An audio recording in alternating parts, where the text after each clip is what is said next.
মাননীয় প্রধান উপদেষ্টা ও জাতীয় ঐকমত্য কমিশনের সভাপতি অধ্যাপক মোহাম্মদ ইউনূস, জাতীয় ঐকমত্য কমিটির সদস্যবৃন্দ, জাতীয় নেতৃবৃন্দ, উপস্থিত সুধীবৃন্দ,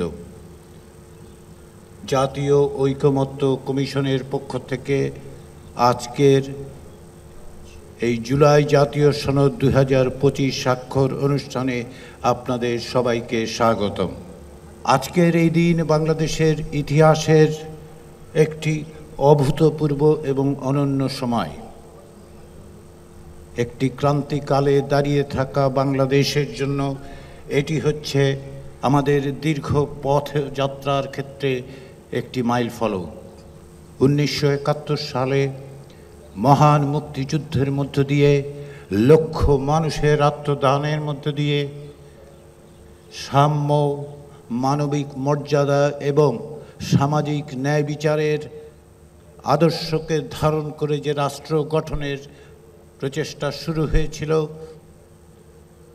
গত 53 বছর ধরে যা বারবার হোঁচট খেয়েছে, তা সত্ত্বেও বাংলাদেশের নাগরিকরা তাদের প্রাণপণ লড়াই করে গণতন্ত্র এবং জবাবদিহিমূলক একটি রাষ্ট্র প্রতিষ্ঠার জন্য যে প্রয়াস চালিয়েছেন, যার অনন্য উদাহরণ হচ্ছে 1990 সালের গণ অভ্যুত্থান। 2018 সালে আমরা দেখতে পেয়েছি কোটা বিরোধী, কোটা সংস্কার আন্দোলন, আমরা দেখতে পেয়েছি নিরাপদ সড়ক প্রতিষ্ঠার আন্দোলন এবং সর্বোপরি 2024 সালের জুলাই আগস্টের যে গণ অভ্যুত্থান, সেই চেষ্টা, সেই সাহস, সেই ধারাবাহিকতাই আজকে আমরা এই জুলাই জাতীয় সনদ স্বাক্ষর করতে যাচ্ছি।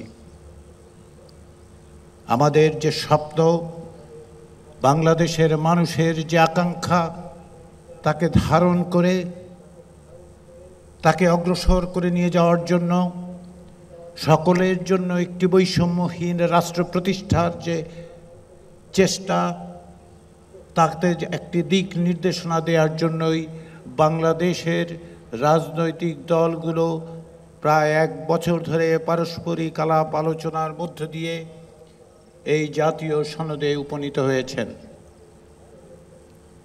সকলের আন্তরিকতা, সকলের প্রচেষ্টা, প্রত্যেকটি পদে পদে তাদের অংশগ্রহণের জন্য আমি বাংলাদেশের রাজনৈতিক দলগুলোর প্রতি কমিশনের পক্ষ থেকে জানাই আন্তরিক কৃতজ্ঞতা।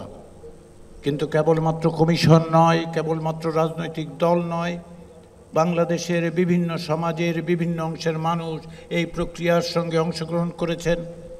কমিশনের কর্মচারীরা থেকেছেন, আমাদের গবেষকরা থেকেছেন, কিন্তু তার চেয়েও বড় জিনিস হচ্ছে প্রতি মুহূর্তে গণমাধ্যমের কারণে আপনারা, বাংলাদেশের নাগরিকরা এবং বাংলাদেশের বাইরের সকলেই এর প্রতি নজর রেখেছেন। এই জাতীয় সনদ কেবলমাত্র রাজনৈতিক দলগুলোর মধ্যে সম্পাদিত চুক্তি নয়, এ হচ্ছে নাগরিকের সঙ্গে রাজনৈতিক দলগুলোর এবং রাষ্ট্রের একটি সামাজিক চুক্তি। এই সামাজিক চুক্তি, এই যে প্রত্যাশা, এর প্রত্যেকটি বিষয়ের মধ্যে জড়িত আছে বাংলাদেশের মানুষের সংগ্রামের, তাদের কষ্টের, তাদের প্রচেষ্টার প্রত্যেকটি বিন্দু যুক্ত আছে। গত বছরের জুলাই আগস্ট গণ অভ্যুত্থানে যারা প্রাণ দিয়েছেন, যারা আহত হয়েছেন, যারা আজকেও আহত আছেন, যে জুলাই যোদ্ধারা আজকেও সামগ্রিকভাবে কষ্টকর জীবন যাপন করছেন, তাদের প্রত্যেকের অবদানের মধ্য দিয়ে এই সনদ তৈরি হয়েছে। কেননা জুলাই আগস্টের গণ অভ্যুত্থান দীর্ঘদিনের রাষ্ট্র সংস্কারের জন্য যে আকাঙ্ক্ষা, তার প্রতিফলন।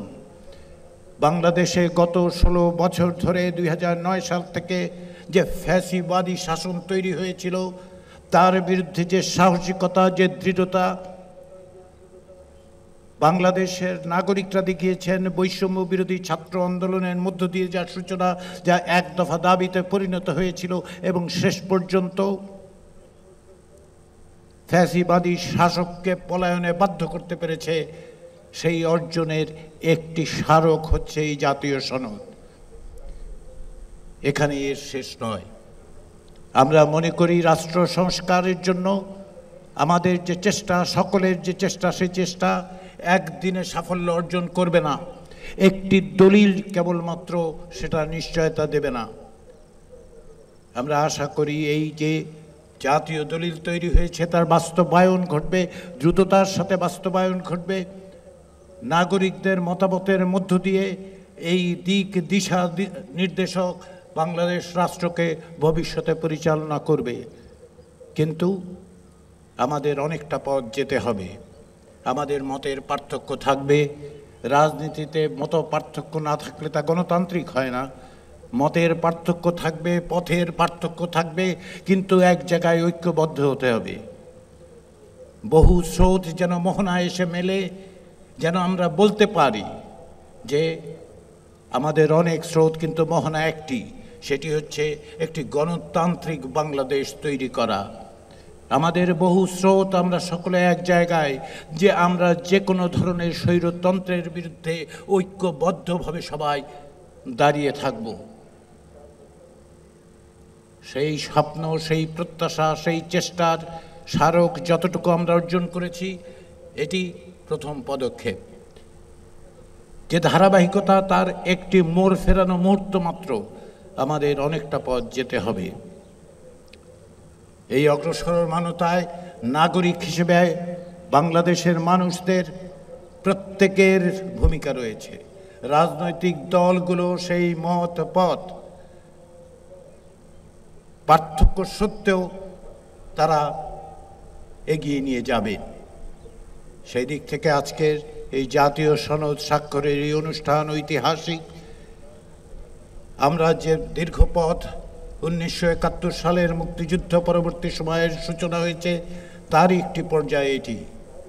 আমাদের অগ্রসর হওয়ার ক্ষেত্রে যে দিক নির্দেশনা, যে পথ নির্দেশ আমরা পাই, তাকে অগ্রসর করে নিয়ে গিয়েই আমরা একটি রাষ্ট্র প্রতিষ্ঠা করতে পারব, যা সাম্য, মানবিক মর্যাদা এবং সামাজিক ন্যায় বিচারকে প্রতিষ্ঠা করে। সেই প্রচেষ্টায় আমরা সকলে এক, আমরা সকলেই ঐক্যবদ্ধ। কেননা সেখানে আমি, আপনি, তুমি, সে, এইভাবে আমরা বিভক্ত নই। আমরা সকলে এক। সেই প্রচেষ্টা, সেই সংগ্রাম, সেই প্রয়াস, সেই পথযাত্রা অব্যাহত থাকবে। সেই প্রত্যাশা জাতীয় ঐক্যমত্য কমিশনের, সেই প্রত্যাশা আমাদের সকলের। সেই অগ্রযাত্রায় আপনাদের অংশীদারিত্বের প্রত্যাশা করে আবারও জাতীয় ঐক্যমত্য কমিশনের পক্ষ থেকে সকলকে আন্তরিক ধন্যবাদ।